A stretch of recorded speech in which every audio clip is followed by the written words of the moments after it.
Boleh, boleh. Assalamualaikum warahmatullahi wabarakatuh. Perkenalkan, saya Naira Suzy Admiral, siswi kelas 8 Sekolah Indonesia Kairo. Mohon izin kepada Bapak untuk wawancara dalam rangka kegiatan Sapa Ramadan Sekolah Indonesia Kairo. Apakah Bapak berkenan? Berkenan, ahlan, ahlan. Tapi sebelumnya mohon maaf, saya boleh record nggak ini? Ini Boleh? nggak bisa saya record ya? Oh, sebentar. Coba di record itu ada minta izin dulu kalau nggak salah. Sudah, Pak. Baru bisa saya record. Oke, oke sudah di record ya. Oke baik, coba dimulai ya. Pertanyaan pertama, pandemi COVID-19 telah berlangsung lebih dari setahun. Tentunya hal tersebut berdampak pada usaha bisnis Bapak. Dapatkah Bapak menjelaskan selaku pengusaha bagaimana cara menyikapinya sehingga bisnis Bapak tetap berjalan dengan baik? Oke, baik, terima kasih ya. Sebelumnya saya ucapkan Assalamualaikum warahmatullahi wabarakatuh. Alhamdulillah wa syukurillah wa la hawla wa la quwata illa billah wassalatu wassalamu ala rasulillah wa ala alihi wa ashabihi wa mawalah amma ba'd. Yang sama-sama saya hormati adik dari host Sekolah Indonesia Kairo dan juga seluruh guru, tenaga pengajar, murid-murid, kepala sekolah dan segala unsur yang ada di Sekolah Indonesia Kairo. Alhamdulillah pada sore hari ini kita masih bisa bersilaturahim antara saya dengan instansi daripada Sekolah Indonesia Kairo. Mudah-mudahan silaturahim ini yang dikemas dengan acara Sapa Ramadan pada tahun 2021 ini memberikan hikmah yang besar buat kita semuanya. Dan ini bagian daripada menjalin silaturahim antara kita. Kata Rasulullah, man ahabba ayyub satalahu fi rizkihi wa yunsala fi atharihi fal yasrahimahu. Barang siapa yang ingin diluaskan rezekinya dan diperpanjangkan umur serta pengaruhnya, maka hendaklah dia menjalin silaturahim. Mudah-mudahan silaturahim kita pada hari ini dalam bingkaian acara Sapa Ramadan tahun 2021 mampu membuat rezeki kita, usaha kita, peluang apa yang kita rencanakan semua Allah berkahi, Allah mudahkan dan Allah tambahkan, serta umur kita, pengaruh kita semakin diperluas dan diperpanjangkan. Amin Allahumma amin. Baik, menyangkut pertanyaan dari adik kita host tentang mensiasati bisnis atau entrepreneur di masa pandemi tahun 2001 ya. Pandemi ini sudah berjalan kurang lebih 2 tahun setengah ya, mungkin kita genapkan 3 tahun. Kita dalam berentrepreneur, kita harus mampu untuk mengimprovisasi, mampu untuk berinovasi seperti itu. Kebutuhan apa yang diinginkan oleh pasar, maka itulah yang harus kita sodorkan kepada pasar. Jadi seperti yang pernah saya sampaikan ya, terkait tentang bisnis daripada Abdurrahman bin Auf. Abdurrahman bin Auf bagaimana bisnisnya? Dia dullani ala suq. Dia mengatakan, tunjukkan kepada saya adalah pasar. Mana pasar di daerah Madinah ketika itu? Dari situ kemudian Abdurrahman bin Auf mendiagnosa. Dari situ kemudian Abdurrahman bin Auf melihat peluang apa yang bisa dipasarkan di zaman itu ketika di Madinah. Barang apa yang dibutuhkan oleh masyarakat dan barang apa yang berkualitas untuk bisa dipasarkan di masyarakat. Saat ini pun juga harus demikian, kita harus tahu pasar kita siapa dan barang apa yang dibutuhkan oleh konsumen. Nah, di masa pandemi ini memang yang sangat menjanjikan adalah bisnis yang bersifat online.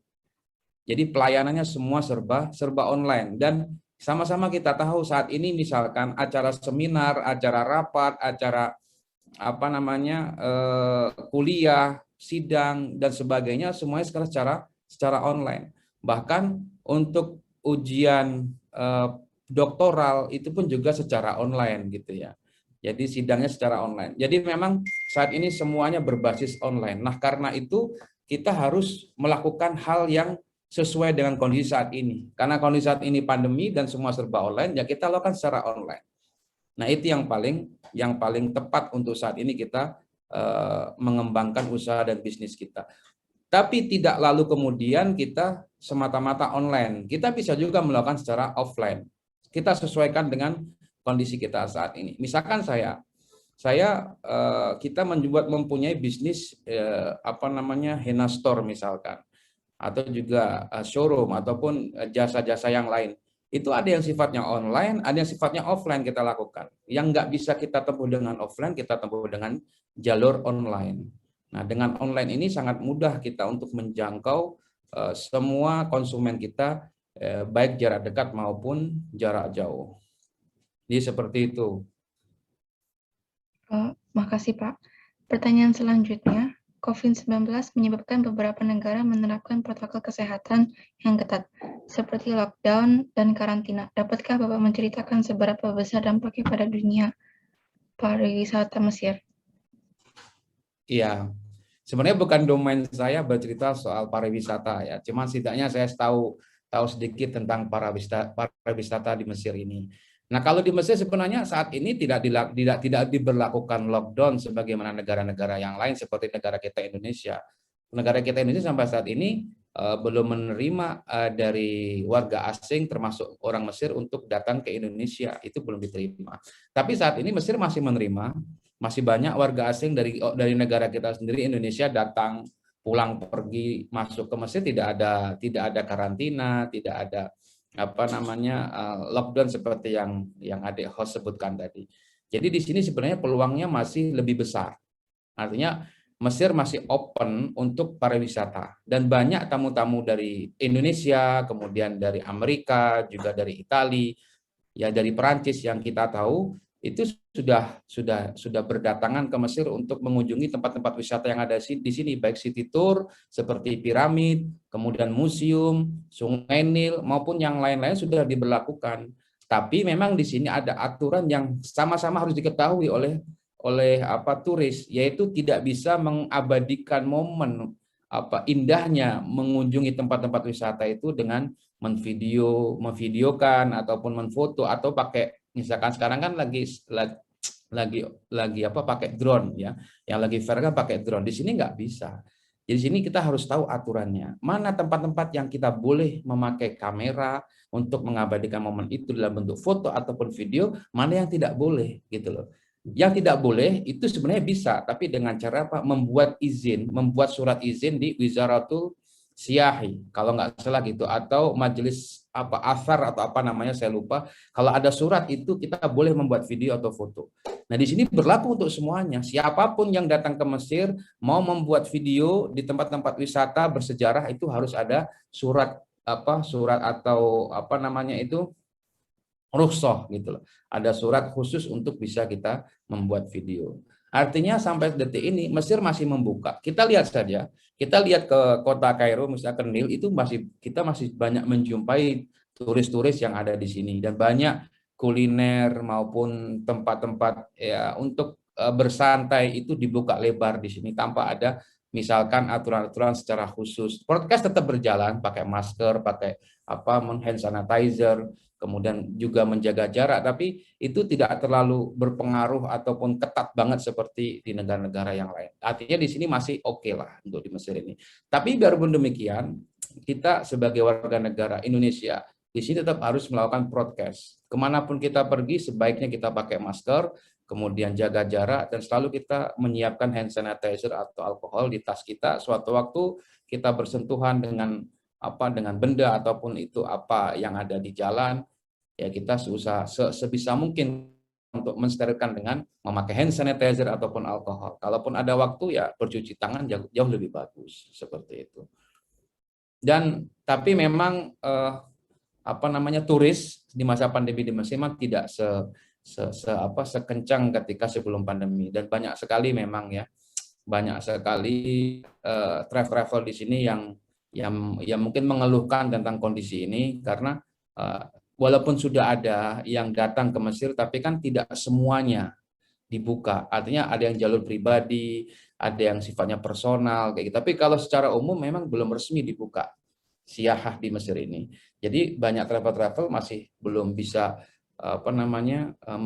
memberikan jasa layanan kepada turis-turis yang ada. Tapi tetap kita jumpai ada beberapa orang turis asing yang datang ke Mesir untuk mengunjungi Mesir seperti itu. Mudah-mudahan lah dalam waktu cepat pandemi ini segera berakhir dan sehingga yang punya usaha dalam dunia wisata, dunia traveling, tiketing, semuanya bisa terangkat kembali, bisa beraktivitas kembali sehingga rezekinya stabil dan bisa berkah. Amin. Amin, makasih Pak. Pertanyaan berikutnya, menurut Bapak apa yang bisa meningkatkan kemampuan kewirausahaan siswa-siswi Sekolah Indonesia Kairo? Gimana? Menurut Bapak apa yang bisa meningkatkan kemampuan kewirausahaan siswa Sekolah Indonesia Kairo? Oh, iya. Kita tidak berbicara di bulan Ramadan saja ya, mungkin kita berbicara secara umum. Tapi mungkin kita kaitkan dengan Ramadan. Nah, Ramadan ini kan bulan yang penuh berkah, rahmah, dan maghfirah gitu loh. Berkah itu kan berarti umum, ya kan? Berkah itu bisa dalam arti keberkahan ibadah kita, keberkahan aktivitas kita, termasuk dunia usaha kita, dunia bisnis kita. Nah, kalau untuk teman-teman di Indonesia Kairo, ya mungkin yang sangat peluang untuk dilakukan adalah ya membuat bazar, misalkan bazar online misalkan. Kalau dulu mungkin kan ada istilahnya apa namanya ngabuburit ya ketika buka puasa. Buatlah bazar online yang didemonstrasikan oleh kawan-kawan Sekolah Indonesia Kairo. Misalkan di demonstrasi online itu, bazar online itu ada jajanan-jajanan khas Indonesia, ketika berbuka apa jajanan Indonesia, kemudian ada apa namanya souvenir-souvenir khas Ramadan khas Indonesia misalkan. Ataupun juga bisa juga jajanan khas Mesir, souvenir khas Mesir di masa Ramadan itu bisa didemonstrasikan di bazar online. Nah, itu sebenarnya peluang. Nah, tidak harus mereka datang ke tempat bazar, tapi bisa misalkan sebut alamatnya di mana, kontaknya di mana, nanti bisa di take away, bisa dikirim secara apa namanya online juga. Kan di saat ini ada juga tuh kawan-kawan Masisir punya usaha apa namanya Gomez misalkan, Gojek Masisir, ada juga Atlas dan banyak yang lain yang menyediakan jasa pengiriman barang yang bisa someday ataupun express datang pada saat penyerahan barang 2-3 jam kemudian. Ini sebenarnya bisa disinergikan. Itu contoh misalkan. Atau bisa juga misalkan dari kawan-kawan SIK punya keterampilan sendiri, punya keterampilan dalam hal memasak misalkan. Ya, juallah barang-barang ataupun makanan, snack yang sesuai dengan momen. Momennya saat ini momen Ramadan ya. Buatlah masakan kue-kue khas Ramadan, kue-kue khas Lebaran. Itu bisa dipublish di Facebook secara online, live streaming misalkan, atau dipublish di grup-grup WhatsApp ataupun grup-grup yang ada di kawan-kawan Sekolah Indonesia Kairo. Jadi masih banyak yang bisa kita ciptakan.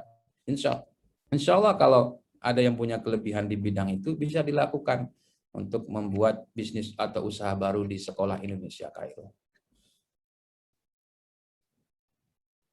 Pertanyaan terakhir, pandemi COVID telah berlangsung sejak tahun lalu dan telah menyebabkan 3 juta kematian di seluruh dunia.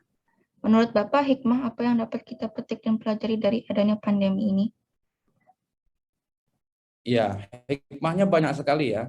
Karena setiap kejadian kalau kita pandang secara positif maka akan menjadi hal yang positif. Pun sebaliknya kalau setiap kejadian kalau kita pandangi, kita yakini sebagai hal yang negatif akan menjadi hal yang negatif. Secara garis besar mungkin pandemi ini negatif ya karena memberikan musibah, banyak korban kepada jiwa manusia. Tapi yang sifatnya positif banyak. Banyak hal yang bisa dijangkau di saat pandemi yang itu tidak bisa dijangkau di saat non pandemi. Sebuah contoh misalkan sekarang kita melakukan safar Ramadan melalui Zoom. Kita nggak pernah terlaksana hal yang seperti ini ketika sebelum pandemi. Betul nggak, Dek? Nah, kan Betul, Pak. Zoom, rapat secara online, dan yang lain-lain itu bisa kita tempuh, kita bisa jangkau, bisa kita laksanakan di masa pandemi yang sebenarnya tidak pernah terpikir. Makanya sebuah contoh misalkan Zoom ini sebuah perusahaan yang melayani tentang meeting secara online, audio dan video visual. Ini omsetnya besar secara bisnis ini. Ini omsetnya bisa triliunan rupiah. Di masa pandemi dia mendapatkan ini. Di sebelum pandemi tidak ada ide dan tidak mendapatkan ini, tapi di masa pandemi ada ide ini, Walaupun sebelumnya pernah ada seperti apa namanya Skype misalkan atau Yahoo Messenger dulu pernah ada juga.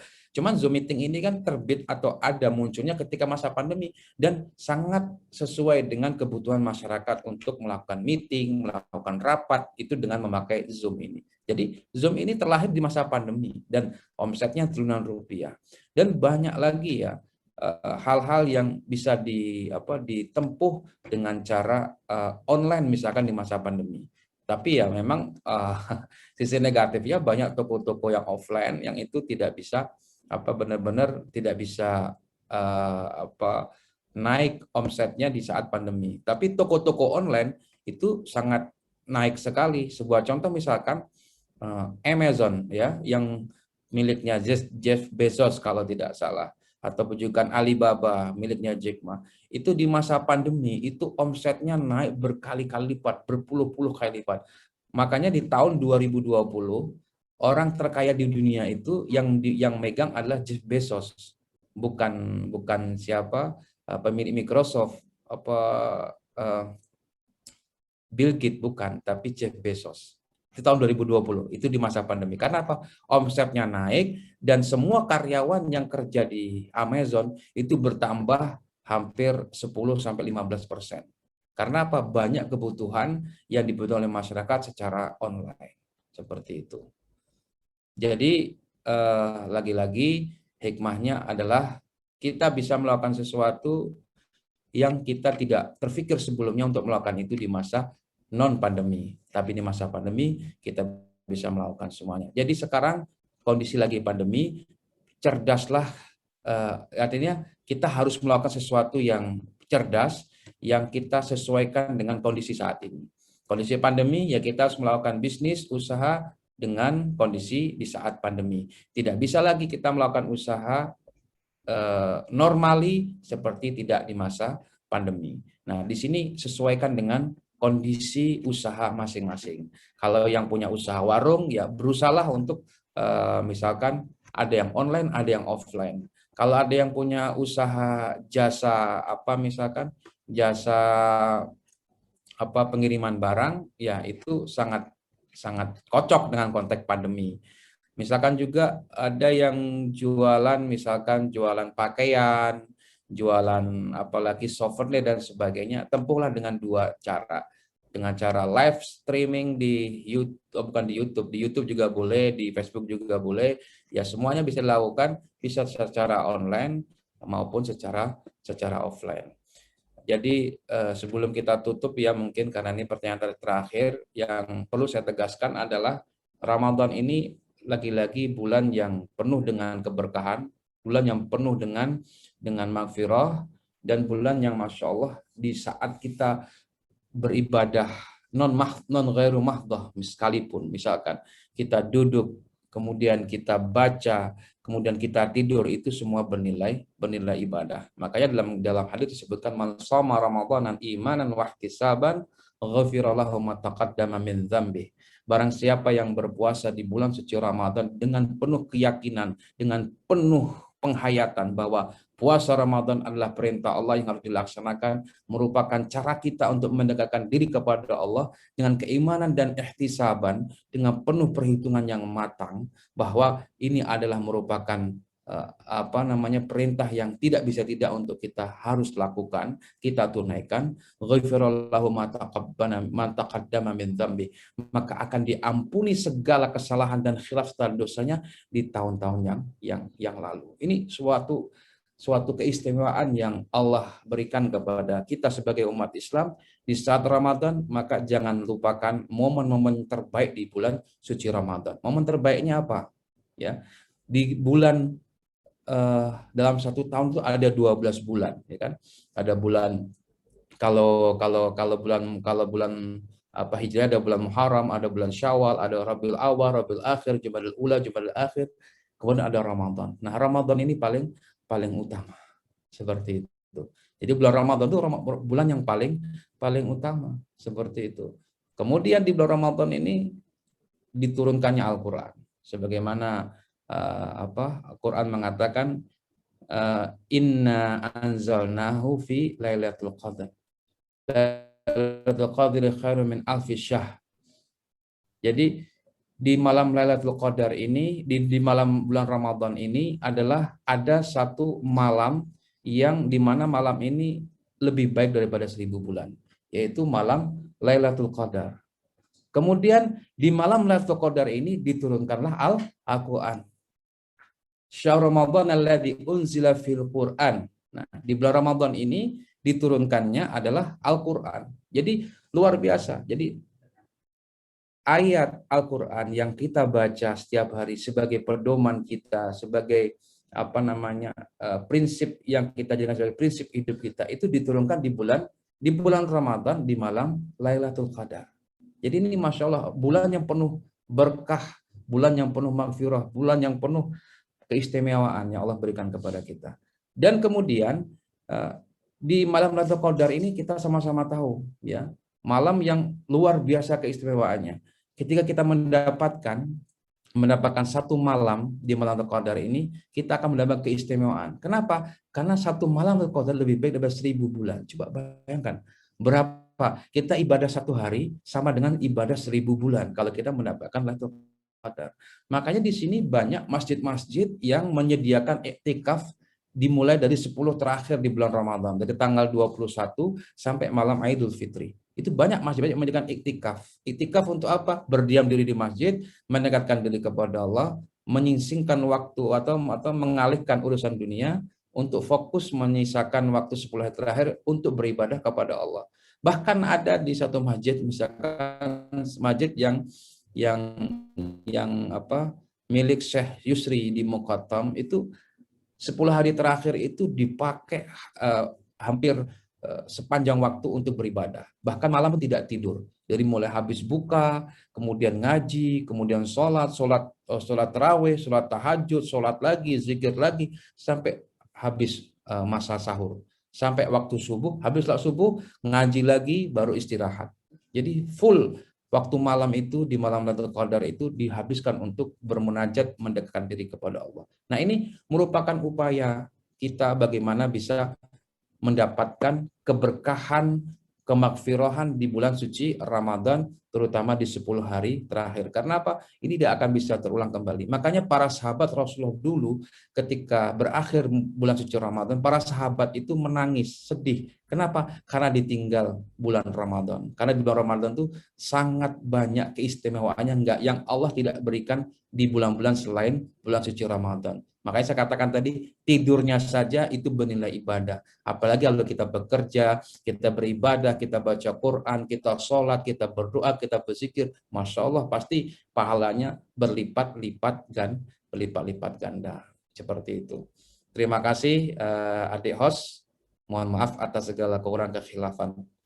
Sekian dari saya kembalikan kepada adik host dari Sekolah Indonesia Kairo. Baik, terima kasih Bapak sudah berkenan meluangkan waktu. Semoga ilmu yang Bapak berikan bisa bermanfaat bagi kita semua. Mohon maaf bila saya ada salah kata. Saya mohon izin untuk mundur diri Bapak. Wassalamualaikum warahmatullahi wabarakatuh. Waalaikumsalam warahmatullahi wabarakatuh.